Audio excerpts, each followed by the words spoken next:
Hello, I'm Mehrnaz Campbell, founder and CEO of Kimia and Kimia Reset. Thank you so much for joining us for this episode of Digital Transformation LinkedIn Live. My purpose is to unleash the human potential to create a healthier world. And my aim is to inspire pharma leaders, whether they work in commercial, marketing, and medical, to kind of like shift from this product centric approach, delivering messages to healthcare professionals, to becoming healthcare professionals' trusted advisors. And my goal is to unlock the power of genuine connection. And particularly, I'm really passionate about helping pharma professionals to feel confident about using technology to improve their engagement with healthcare professionals. And when it comes to digital transformation, is enabling people to use technology confidently is what I'm really curious about.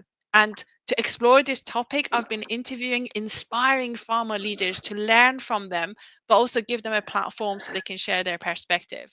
I'm so excited to welcome Carolina Quezada Correa, the Global Omnichannel Operation Leads at Grünenthal, to our LinkedIn Live. Hi, Caro.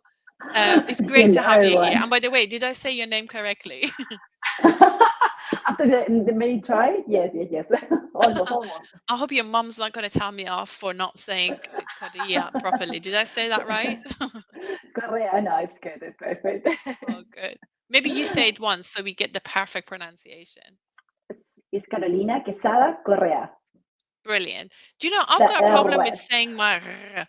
I've always had that R. problem. I think I've got a problem with my tongue, but I get away with it in English, but I would never be able to speak French properly or It's, Spanish. it's But really mhm. it's really funny also. I think we share also my colleagues they are not available to say the double R. So they say caro. Yeah, so it's not caro, it's caro. Practice, everybody who But wants they to are connect. saying yeah, caro. Yeah. No, but So um Caro, is you are so passionate. Your energy is like exudes, and you've got this incredible ability to bring people together around a shared goal. Let me just tell you everybody a little bit about Caro. um Caro's had over a decade of experience in pharmaceutical industry, and she carved a unique path that combines her background in public relations, marketing, and digital transformation. She's led key digital marketing projects at Pfizer and Grünenthal, including the launch of the Pfizer Pro app, a global email platform, and patient programs like Artemisia for women's health. Caro played a pivotal role in positioning Grünenthal Chile as a top performing affiliate in business and digital strategy during and after the pandemic. And she's so passionate about AI, personalization, and innovation. If I was going to use like a character to describe Carol, she's like Tigger in digital transformation and AI. And I've heard her speak at Next Farmer Summit, and she was phenomenal. And she earned the thank you. distinction of being one of the top farmer voices. So if you're tuning in, hang into every word she says. She is incredible. And outside work, she is a very disciplined athlete. She's an avid runner, cyclist, and she gets up every morning at 5 a.m. and manages to cram in so much life in her day. I really can't wait to dive into your insights, Caro, today on omnichannel operations, digital innovations, and pharma, and how we can maybe um, talk about real use cases of AI together. So it's really Oh, great to have you here. thank you so much for the invitation. For me, also, it's an honor to be here, and it's nice to share also, especially how we can try to motivate this new generation. That pharma is a really good place to work. I think that is the most important. It's very. I think we have plenty of things that we can keep working on that. So I'm very happy, and thank you again for the opportunity. Brilliant. Karen, normally when I introduce our speakers, I talk about how we first met. So do you remember when we first met? I think initially it was on LinkedIn, but when did we first meet in person? Do you remember that? I think the first time that we met, it was in Dubrovnik. Hmm. In Dubrovnik, but of course from LinkedIn since last year or 2 years ago. I was following you, you also, so I think we were start connecting, but social media, but face to face. It was Dubrovnik, and then in Vienna. Perfect. Yeah, we've seen each other May this year and also October this year. So may that continue. It's been absolutely amazing. So hi Ben, it's really good to have you here. So you dialing in from drizzly Cambridge. Fantastic. It's lovely to have you here. And we've got Loretta from Chile. Hi. She's got the same like part of your surname. Is she related to you, Correa Christophers? Yes, Ah, cool. Amazing. It's not your mum, is it? it is. Oh, hello! It's so good to have you here. I hope I pronounced the Korea part correctly. If not, just you can reprimand me in the LinkedIn chat. So one thing I wanted to say was, um, you know, uh, here Caro is representing her own views, not her company. So you can speak quite freely. But I've got some questions for Caro that I was going to ask, but it's not about me. I really want to hear from you because this is a live session. It's much more fun if you could, jump in and share your questions.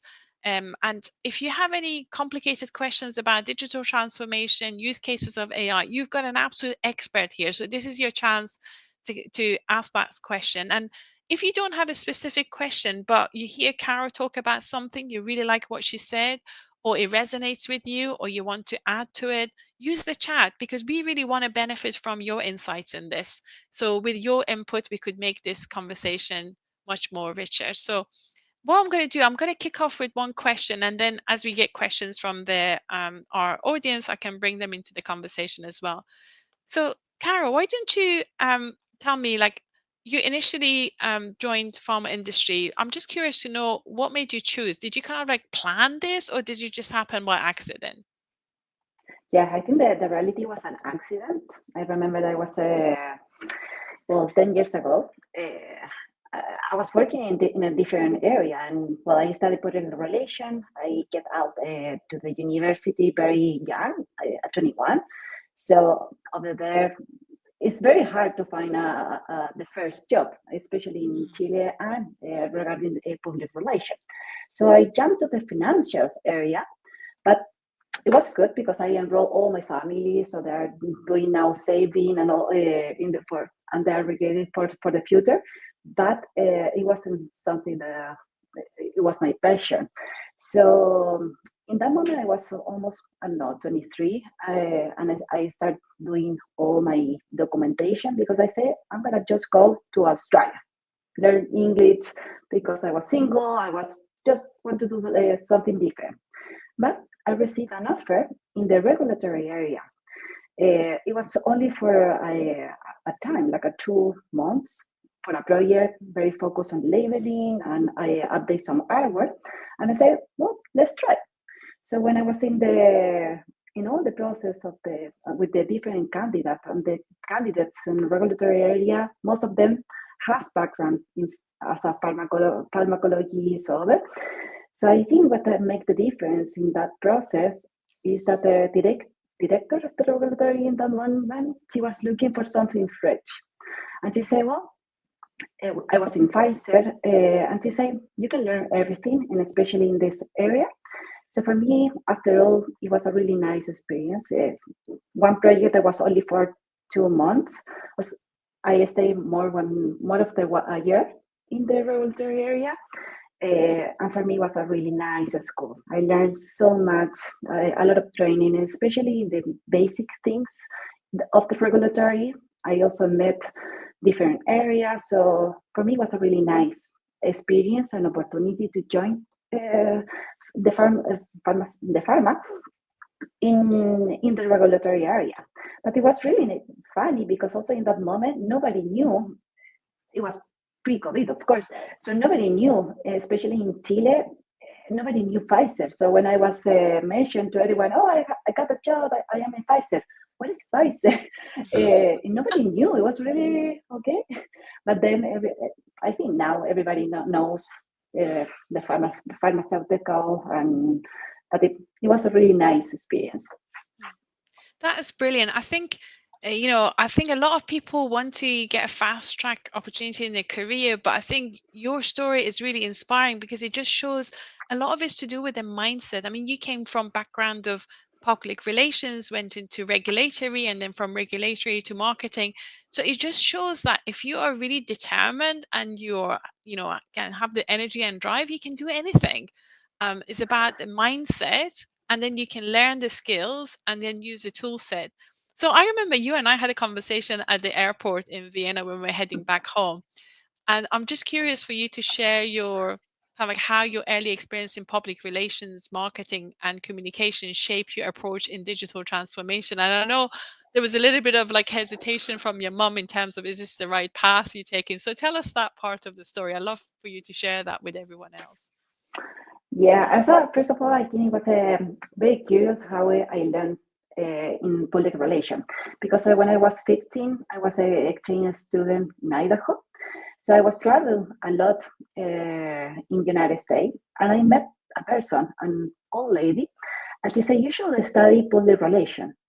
So I said, "I'm going to study public relation." At 15 years, I was. So I just get back to Chile and I say to my mom, "Mom, I'm going to study public relation."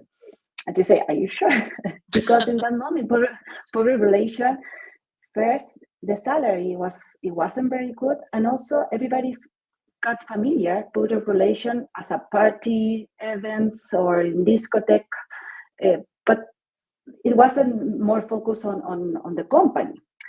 But in that moment, I said, no, I want to study public relation because I think it's important to connect with people. And I had that facility. I really love communicate. I think I have those soft skills very in my body. Like I really like connect with people. So when I connect the public relation and I joined pharma, I think it was a really nice connection, especially because when you are at the regulatory, when I was in the regulatory area, everybody was really very focused, and the background of the regulatory area that I really love that team. I enjoy it, and I still talk with some of them. Everybody was really quiet, but in my case, I like to talk. I am very focused on details. So if someone has a birthday, I am the person that I will decorate the desk. So I was very involved in everything, and I was knocking door. So I think that the combination of both, and now especially in digital, is there's not everything is technology, but also you need to work on the communication, on the soft skill, and how you promote this digital transformation in a good way. How you can connect, for example, with your stakeholder, with the field force, with everyone. So I think it's very important, the part of the communication, and especially nowadays with the AI, we are lacking of soft skill. And I think it's very important to focus on that. Totally. I think human connection is so important. And it seems as if you've got a lot of the yellow energy, like the people focus. And a lot of people in regulatory or in digital, technology or data analytics have got a lot of blue energy, but you seem to be able to skate between the two. You kind of like bring that yellow energy, but you're also not scared of the tech or the digital elements. So you can bring those people and get them excited. I love that you even decorate their desks and everything. Just keeping it human and real. It's not all like, it doesn't have to be all kind of like very techie and serious. It's at the end of the day, if people are not connected and coming on that journey, we're not going to get the benefit of the tools that we have. So yeah, thank you for That is sharing that. So that is true. tell me, you segued from regulatory affairs at Pfizer to your role now in digital transformation leader in Grünenthal. Tell me about that from that journey from Chile to where you are now in Europe. Oh, I think, well, in the beginning, when I was in the regulatory area, it was, what I mentioned, it was a project. Then I extend for a post maternity leave that I was supporting. But I was finished that project, and I said, well, I need to look for another job. But in that moment, when I was working in regulatory, especially working on the artwork, building and how to, I was reading all the label, patient label, HCP's label, now that we can use AI, but in that moment we were reading, human reading. I was working a lot with the marketing team. So there is a possibility that it was one of the president of Pfizer in that moment. He was busy in Chile. So the marketing team and also the country manager in that moment, he said, "Oh, can you help us to create some presentation and can you give us some hands?" And I said, "Of course." So I started doing a small thing. So marketing start knowing me a little bit more. Then I received the offer from the director of marketing, Sole. As I'm still talking with her, but now I can say that she's my friend, that she's now living in Switzerland. And she offered me the job and say, "We're building this digital area in Chile. We need more people, we need hands, and we need to focus on digital administrator content." And I say, "I will do it. More than happy." For me, digital wasn't very new because also I came from this new generation.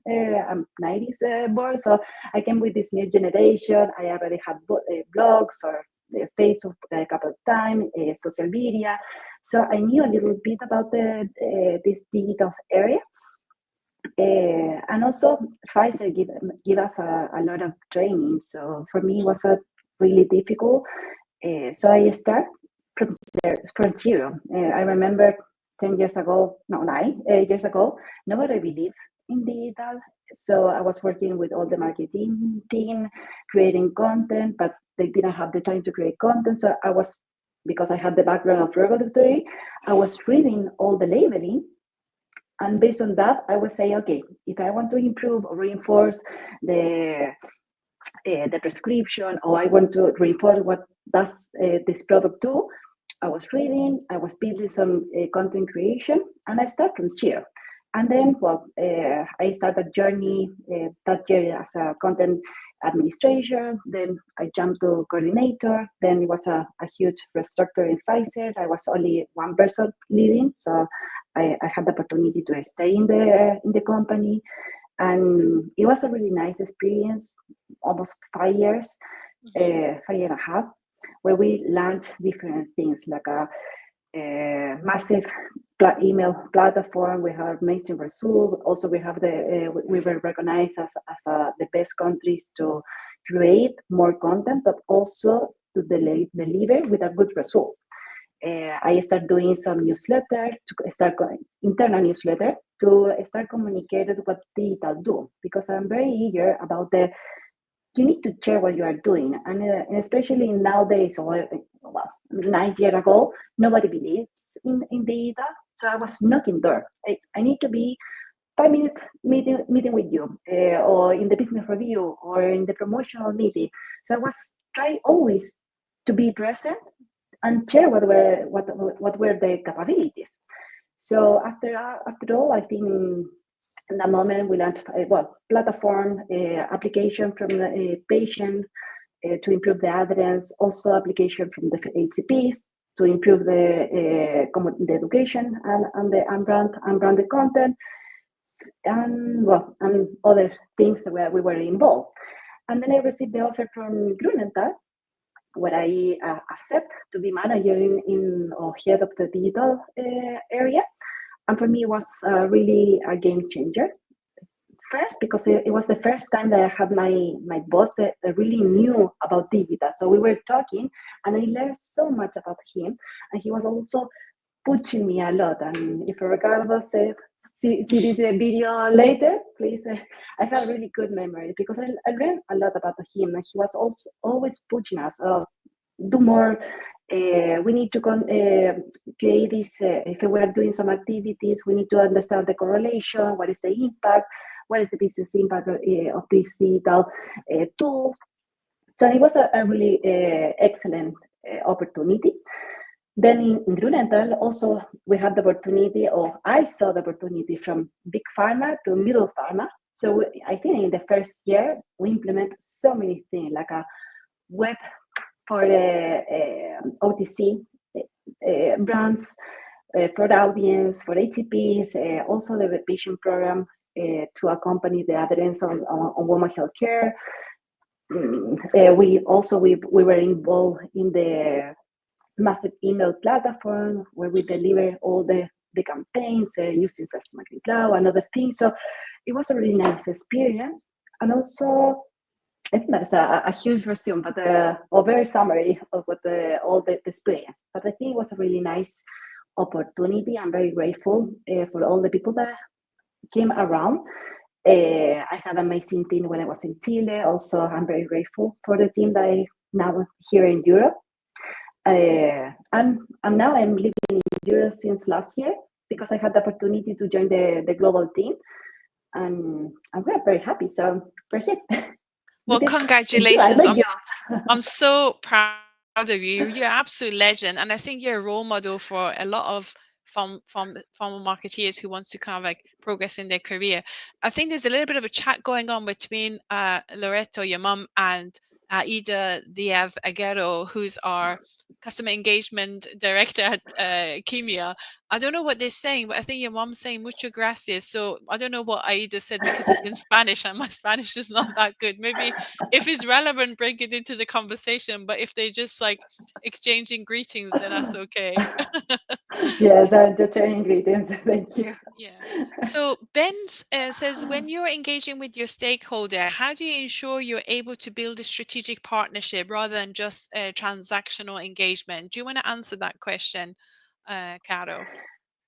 Yeah, I think, well, if first it's very important to, when you are engaging with the team, to chart the benefits and show the why we're doing the things. And if you can separate your stakeholder, maybe the marketing. When you are working in the local team, you have your stakeholder that is your marketing, the medical team, and everywhere. Because if you are working in digital, you need to create this cross-functional team.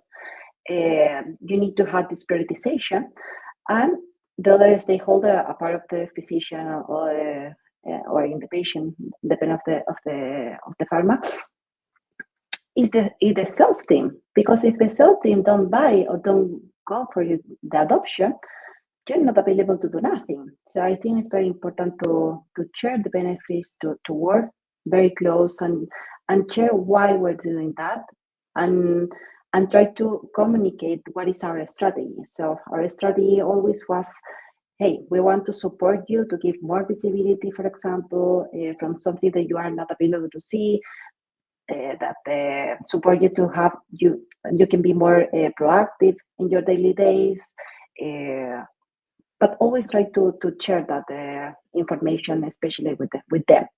I think the communication is key. And working in public relations really helped you because it's all about people and bringing them on board. I mean, I was doing a presentation this morning for a group of specialist key account managers in oncology. And I think one of the key things is like the companies give them digital tools, but unless they feel confident using it or know why that's going to help them to improve the engagement or fill their diary with appointments, or get the messages across better, they're not going to really engage. So we need to take time to work on the mindset, why we need to do this, which is what you said. What is it we need to change? And then work with the collective stakeholders to figure out how we're going to achieve that change and make it easy, obvious and satisfying, because change is not easy, it's difficult. So we need to have a support system, change management system to help people to come on that journey. I hope sorry, go on. I'm sorry, and be there, I think so. One of the things that I see that, and I always try to recommend, especially when you work in digital, you need to be in the field, for example. So when I was in Pfizer, also in Grünenthal local in Chile, I was always in the field. So I got at least 2 per month. So a part of the proportional meeting. So if the field team see you, okay, this is digital, but also she is with us in the field. She is hearing the pain point, and how can we support the pain point?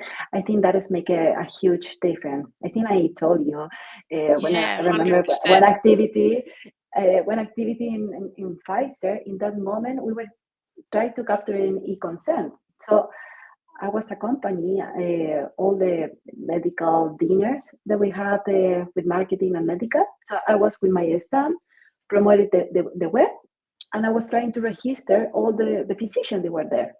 So I was always part, or I was always knocking to be the part. So the idea is to create or not create this barrier and work together for the digital and the face-to-face activities. Yeah, I think that is so important. And I think you've got a habit and expectation from your team to each of them spend proportion of their time in the field now, don't you? Yes. And also, we received some information. I think that was also the general manager. They always put us in the old areas that we need to be in the field. We need to hear our consumer. We need to hear what they want, what they hear. And based on that, also, it's very focused on the customer experience. Because also you hear, okay, maybe I can change the format, maybe I can change the way that we are communicated or the way that we are building the email. So I think it's very important. And also if they are having a bad experience or another idea, you can accompany in a different way. And I think there needs to be a culture there. You need to create social safety for people to say it as it is, because, I worked in the field and so many times field team, they think somebody's from head office coming out for a field visit.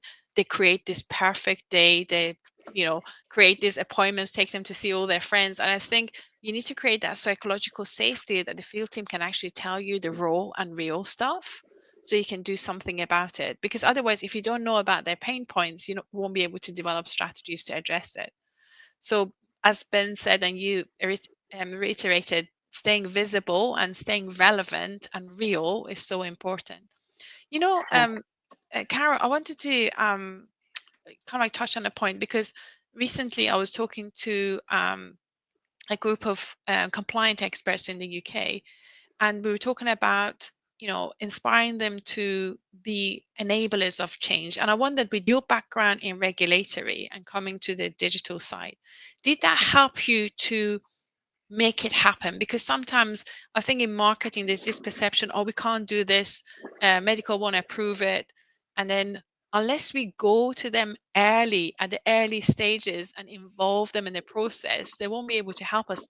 In your case, did your background in regulatory help you be able to kind of like make possibilities as far as digital and automation and AI is concerned, or not? Yeah, I think it's a huge benefit, especially because you have some barrier, but sometimes you have barrier because they don't want to try something new. So as you mentioned, when you work the regulatory, you need to do more training than the normal areas do when they go to the first time in pharma. So I was trying to enable this. Okay, we're available to do it. We have the process. If we follow the process, we can do it and we can deliver. We can create this the campaign, and I think that is the most important. And also, if it, I'm very eager to work in a cross-functional team. So when I was also working in some massive platform, it's very important not only focus on data. You need to get on board everyone's medical, regulatory, promotional team. Also, they were part of this table every week, and we were getting your insight, how was the customer experience, how we can improve the campaign, and what is going to be the goal. I think that is also is very important. What is going to be the goal for each campaign, or what we want to achieve. So I think it has, in my case, that I didn't have the background in pharma, for me it was a huge opportunity and I learned a lot. Yeah, but it's all orchestration. Omni-channel engagement is not a single sport. It's like a team sport. You need to bring all the other players and involve them early so they can bring their advice. And we don't need to have all the answers, but if you have the answers within the team, and I can see one of your teammates has joined us. Alfonso, it's great to have you here. Oh, Yay! he, Great support. yeah, it's so nice. I really like Alfonso. For me, he has a huge support. He was part of the Grünenthal, and now he's part of the agency that we are working, and I think we're doing amazing things. So I'm very happy. Fantastic. So tell me, and please, everybody else, just Alfonso, Ben, everybody else, just chat, put your questions in the chat or any comments based on what Cara said, preferably in English, so I would understand and would be able to bring it in the conversation. But I trust Aida in our team. She speaks Spanish and Dutch, so maybe she can translate it for me and put it in the chat. But I was going to ask you, what strategies have you found most effective to drive adoption of change and adoption of the new digital tools within the team? You said you worked with the field team, so I'm really curious to know what you did to bring them on board. I think first you need to identify who are the most early adopter, because not everybody are in the same page. So I think it's very important, not only in the field team, but also who is your marketing partner. So you need to identify who is going to be the support.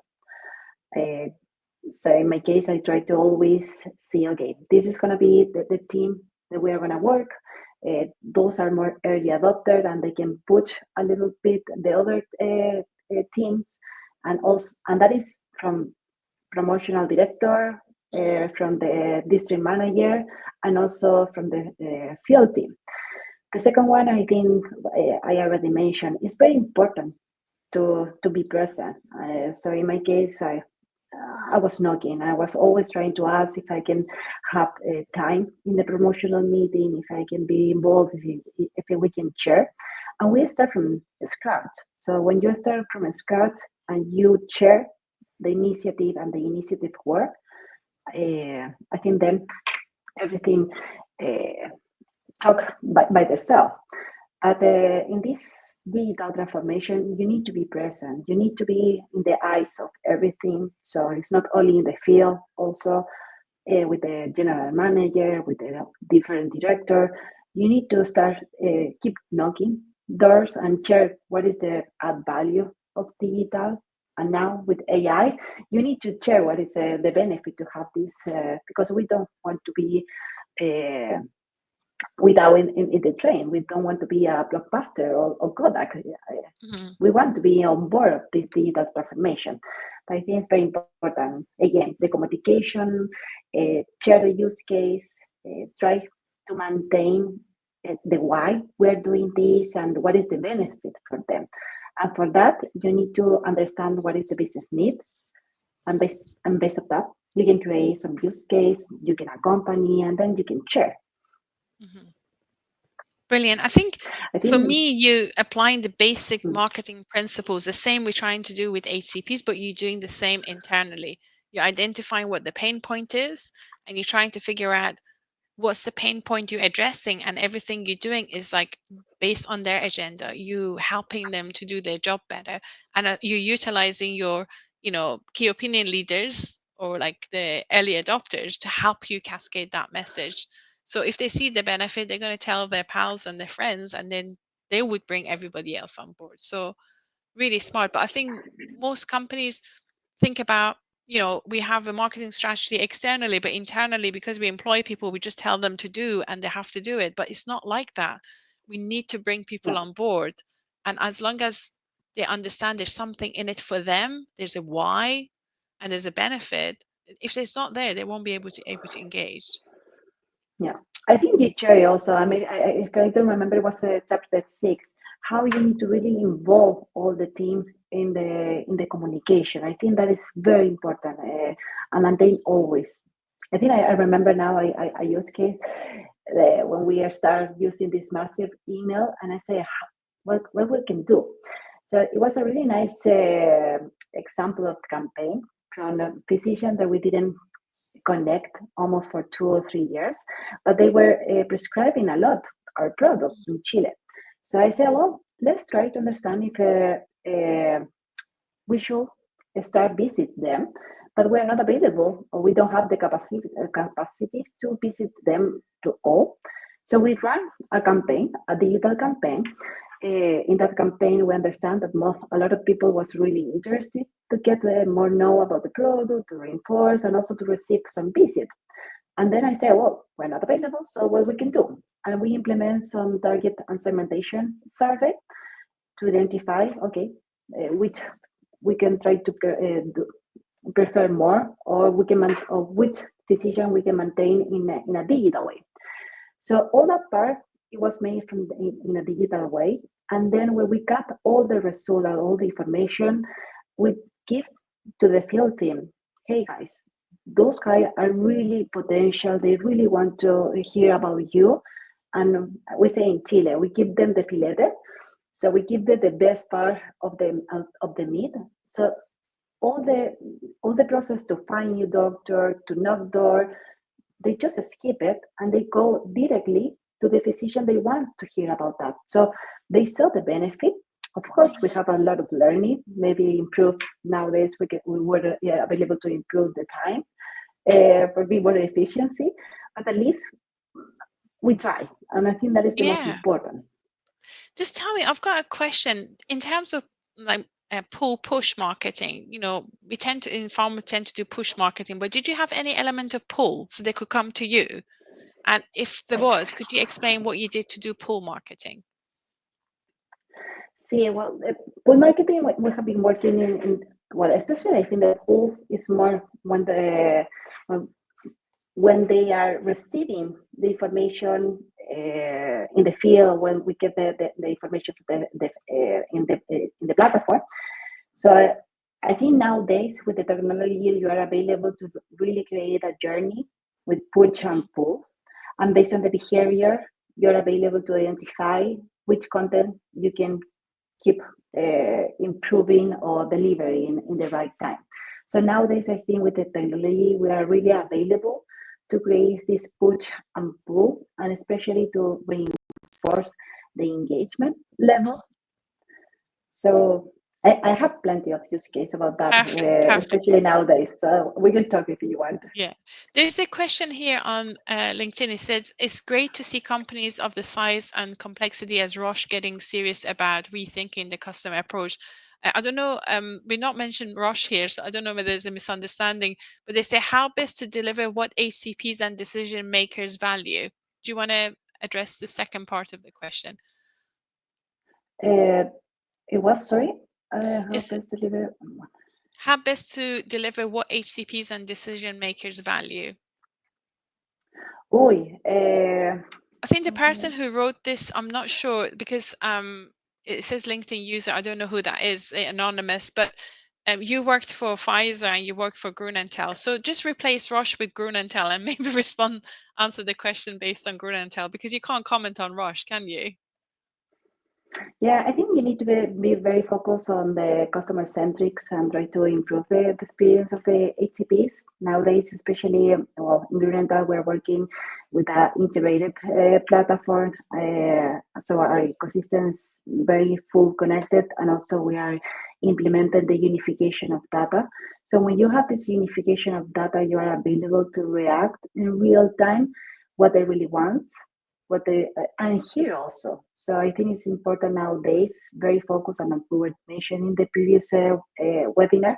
It's very important nowadays to focus on data and how data we can try to deliver this best engage.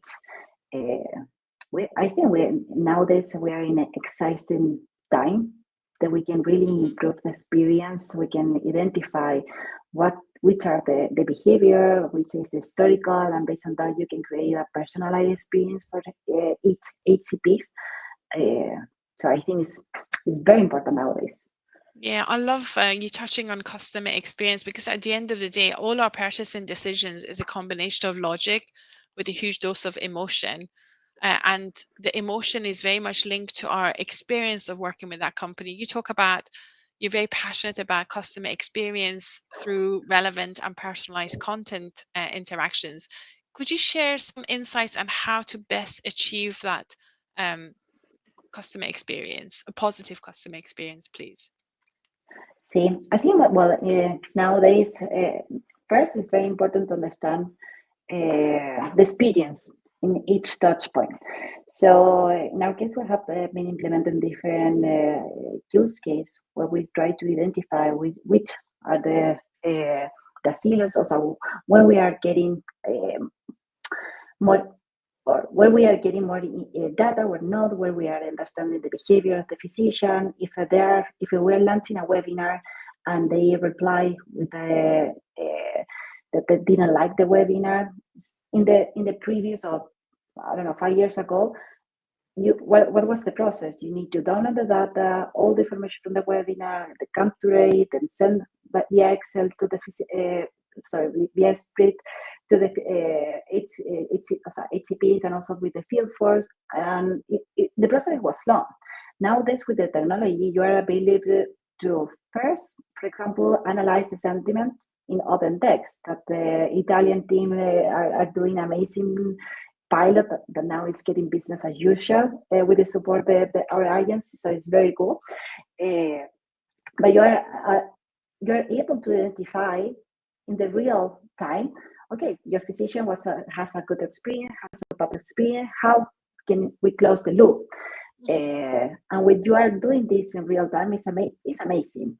The other thing that I see when you are working with this, we call it always on strategy, because with this unification of data, you are available to connect the platform. But before, we weren't available. So if I compare again 5 years ago, if I want to really create a holistic campaign, I need to download all the information from the web, all information from the CRM, also to identify the segmentation, try to get more insights. So it was a really huge process and a lot of people involved. Nowadays, with the unification, you really can create an audience very easy and faster. So you can say, okay, I want to re-engage all the users that haven't been connected in the last 30 days in the web page, and also because we have more data, we're not available just to say, okay, we miss you, but we are available to say, we miss you, and here's the content that we are recommended based on your previous tutorial or based on your preference. So I think it's very important how is the connection, how is the improve the quality. And we are seeing a lot of benefit, especially we're seeing the increase of engagement of the physician in our web. They are consuming more time the content, especially when you are recommended content from preference. And I think so far we are seeing this small thing and how you can connect. So it's not only how you push, but also how you can connect with the field force. So we have some use case when we can start one information, or if the field force go to the field and then everything is connected. The normal way it should be, okay, the field force go to the field, visit the physician, then he go to the house, review the Viva timeline, update, and then he will send the approved email. And that could be hours or maybe days, because sometimes they forgot. But nowadays, with this old unification and the connection, you're available to react in real time. So if the field force just visit the physician, in the second moment that they left, they can receive a survey. Hey, the visit was good or not? And you can connect. And if the visit was good, he can reply the survey. We can connect with the information to the field team, and then we can keep improving the communication and understand the whole process. So hallelujah. At last, somebody's giving me an example of omni-channel in pharma. Like I was actually looking for an example of omni-channel in pharma. I mean, everybody's talking about omni-channel, but they have multi-channel, single connections. The left hand doesn't know the right hand doing. Like usually a rep goes and sees a consultant. The marketing could be sending an email to the same consultant, but the rep and the marketing don't know. And the medical from global team could be contacting the same customers for clinical trials, and nobody knows who's doing what. The left hand doesn't talk to the right hand. But I think with this unification, you're connecting so the right hand knows what the left hand's doing and is visible, but also you speeding the whole process. And I love it, because if you think about Netflix, those of us who watch Netflix makes recommendation based on what you watched and you enjoyed. Because if you linger on a film and watch it, means you enjoyed it. So basically what you're doing is you're using the same process to find out what they like, what they enjoyed, and giving them more of it. And that's brilliant. Thank you so much for sharing that. We've got a few questions in the chat. I really want to bring the audience to this, but they're a little bit diverse. Ben's asking a question about recruitment. He's asking, given your diverse experience and career pathway, what do you look for in team members? If you want to build a perfect team for create this change, what sort of people, capability or mindset you want to bring to that team? So what do you think, Karen? What's your thought? I think the most important, well, I had the possibility to have a team, especially in Chile, very diverse in the beginning, where I learned a lot. And the second period of my time in Chile, I had the opportunity to build my own team. And I'm very happy because what I found in the person that now he's the manager of Chile, it was first the curiosity that they have this energy. Hey, we want to, we want more. We want to work together. We want to learn the new things and how we can implement it. So I think that is for me was a very important. Also, they had a really good communication. In my case, I found someone. I am not very data person. I learn a lot of data, and I always say that. So I try to complement people. So in my case, I found someone that they were more familiar with data, and we can try to complement this strategy and try to build something together. Other more creative to create more design content. So I think depend of the level that you are, also the team. But I think I think it Thank you. depends. Yeah, thank you so much. I think we've got a question from Amar. I think it's more directed at me. It's about Amar says is they having a trouble engaging, like getting buy-in from the team to interact with oncologists through digital channels. I just want to give you two specific examples. First of all, oncologists, when they do the MDTs, they're usually on different sites. Most of the MDTs I attended, they're virtual meetings. So they have two different trusts, different specialities dial in. So they connect with each other using digital channels and content. So there's no excuse for them saying, can't use digital channels. But the other thing I want to say is, I was contacting this cardiologist. He was actually talking at Vienna, and I left him a voice message. He went on LinkedIn, looked me up because I can see notification. He went on Amazon, ordered my book. I'll send him. He sent me an email, so I'll send him a Calendly link. He booked an appointment using Calendly via Teams. We meet each other, and since then, he's been WhatsApp messaging me. And when we met in Vienna, or before then, when we were doing an alignment call, he said to me, my preferred channel of communication is face to face. I said, really, Andrew? It is? You've been on LinkedIn, Amazon, WhatsApp, Teams. And he sent me a picture message when he purchased the book, and I said, you're already using all these digital channels, so your preferred channels you might think is face to face, but every other interactions we've had has been all digital. So I think people have this mind block with digital channels. Even we did a in-depth survey. One of our UX designers did an in-depth survey of interviews with representatives in 2020 to find out what was the perception and feeling towards this new ways of working. And they said they hate digital channels, they hate CRM, they're too clunky, they didn't like it. And we said, what do you do in the evening? Oh, we watch Netflix, do online banking, order from Amazon. So we all already omni-channel exposure and using it, but it just, when it comes to work, we have that mental block. So I would challenge any oncologist who, or any oncology cam who resist using digitals, because those oncologists at work are using Teams, satelliting meetings, because otherwise they won't be able to have an MDT. They're not all in the same building. And a lot of doctors, that I interact with, or heads of medicine management, they dialing in from their kitchen, because a lot of them are working remotely from home. In the same way that maybe pharmaceutical leaders are not going to the office on a Friday, they have the option to run clinics remotely, and they're doing that. So I won't buy that really. So maybe you challenge them No. back.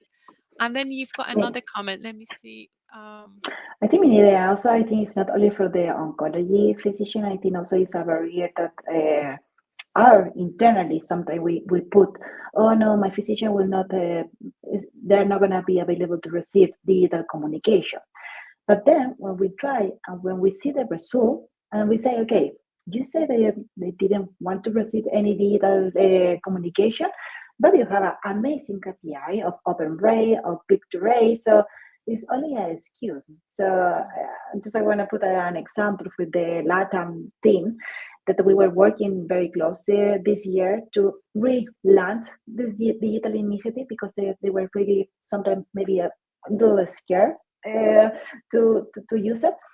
So we were doing a lot of the workshop and company, and I think that is something that I really we need to highlight. We need to work together with the local team.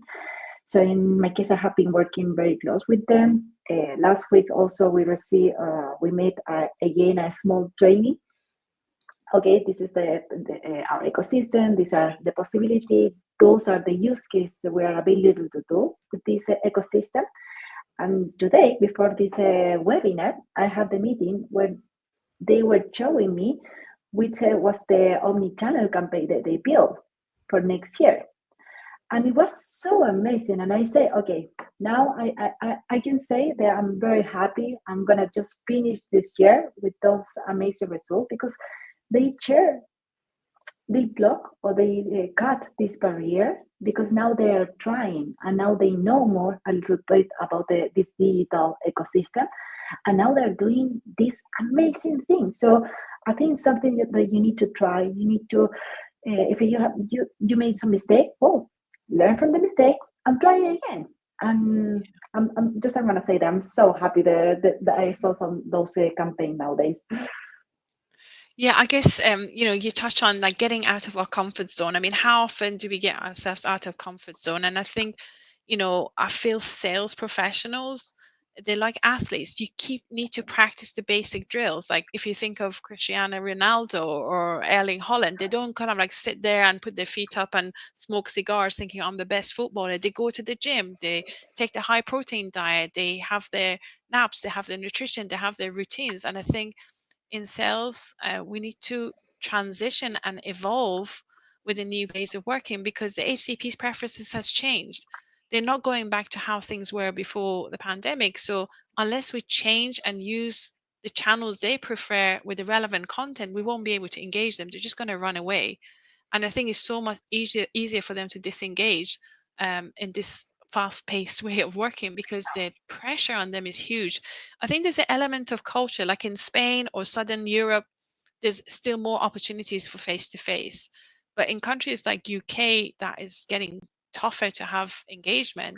Only 37% of engagements, according to Viva Pulse report, are face-to-face. So if companies or teams are just relying on face-to-face, they're missing out on so many opportunities.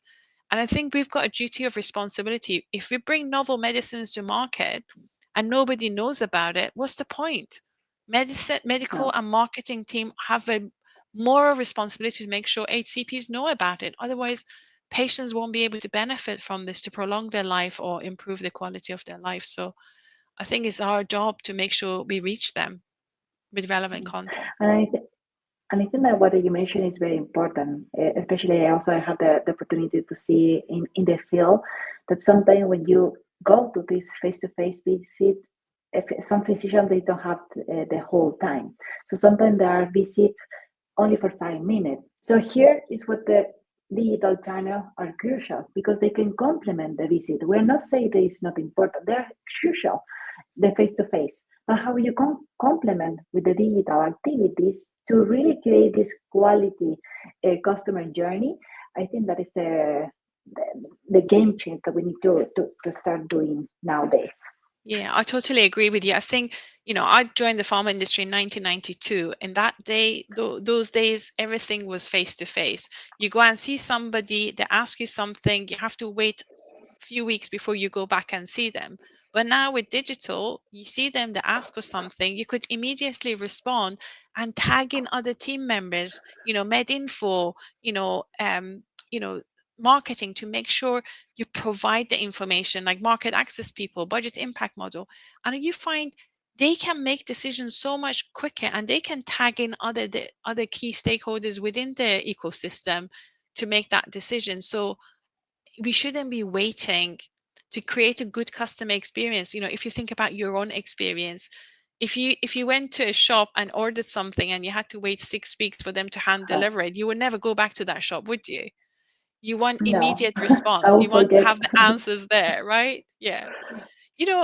Carol, I can stay on talking to you forever. Let's see, is there any other questions in the chat? Yeah, I think I saw one of the Amner, but I'm not sure if we already tackled. But they mentioned that I think it was the team.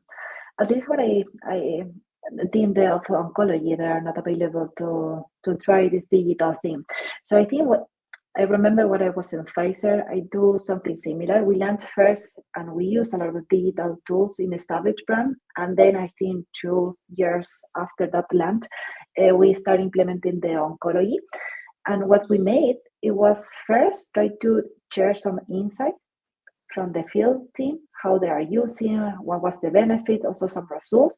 And also we received some feedback from the physician, how they were really happy receiving in that moment retrieve email, all the information from the application. So when we shared those results, also the insight, and again, you need to capture who is going to be your early adopter in that area. I think that can be a really game changer. So you need to work Fantastic. together and share. Yeah. Carol, I'm really conscious of time, and I think what you're doing is incredible. You are leading in terms of making omnichannel like a reality in pharma by using AI, by engaging people.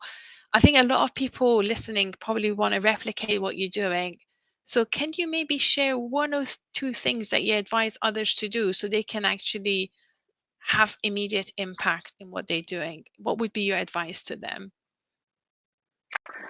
Boy, my advice for start doing these digital things is, well, first, you need to stay curious. I think it's very important to be eager to keep learning and keep showing. Second is to identify what is the business need. And based on the business need, you need to tackle how this platform can support and how the better platform can be can support you in the scalability of the process. The second, I think, is the communication. You need to communicate everything. You need to communicate what you're doing and share also the results.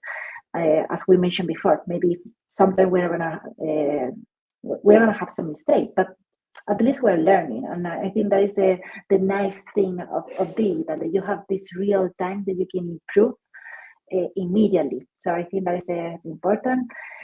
Keep curious, try and try to eliminate those barriers by showing and accompany the process. I think that is the most important. And in my case, well, I'm trying to be very present. If you are working in digital, in local, try to go to the field. If you are in global position, try to be with the teams, because it's very important to understand the business need. Brilliant. I think one of the things you said is really resonating with me. I was running a marketing capability workshop last week, and I encouraged all the marketeers to have a post-it pad and write on it, what is the problem for HCPs that I'm trying to solve? And what is it I'm doing today is going to help solve that problem? Because that creates that connection of that we're trying to solve a problem that is going to make a meaningful impact. And I love the fact that you say, ask the why. Why is it we're doing this? And also be open to make mistakes and learn from it. That's fantastic. Thank you for sharing that. So, I'll often ask people who I interview, especially those who read my book, to share the candid feedback. I know you were so open sharing your feedback, but would you just tell me, like, what was it that resonated with you and what you liked about it or you didn't like about it? So feel free to share that. I think well, in my case, it was the first time that I was reading something very focused on digital transformation. So when I was reading, I was saying, okay, it was happening to myself when I was, I don't know, pre-pandemia, post-pandemia, all the barriers that you have with the field team, with the general manager, or with other director that they don't believe, or they are ask the ROI. That is a hot topic until now. So all the book that you mentioned is something that you really through in the process. And I think most of the chapter, especially in the chapter 6, when you give the tips, is very related that you need to be involved with the team. You need to be. You are not available if you are working in a silos in a separate way. Okay, this is my digital strategy, and you marketing traditional, you are doing the other thing. It doesn't make sense. So I think it's very important to connect, to understand this alive. So I think I like the whole book. So that is why I share it in that moment, and also I share it with my team, because I remember, especially in pandemia, when we were a lot, and it was a huge challenge for us to have all the platform available, all the concern, and we stay working like 4 hours, 3 a.m. sometime, and we were always, or all the team, they were follow the same goal. So it was a really nice environment. We were really happy, but also we were doing implementing some things. So I think the most important is, again, the communication, how you really maximize the potential, and how you can show the impact of this new initiative. Thank you, Caro. I think at the end of the day, you touched on this, that, there's a famous saying, you want to go fast, go alone. You want to go far, take people with you. And I think you could have the most shiny tools and digital tech, but if people are not embracing it and not using it, we won't be able to move and shift our engagement model to true omni-channel engagement. It's been an absolute pleasure to have you here. I can't imagine the hours gone, and it feels like I've been talking to you for 5 minutes. I've really, really enjoyed having you. Thank you so much.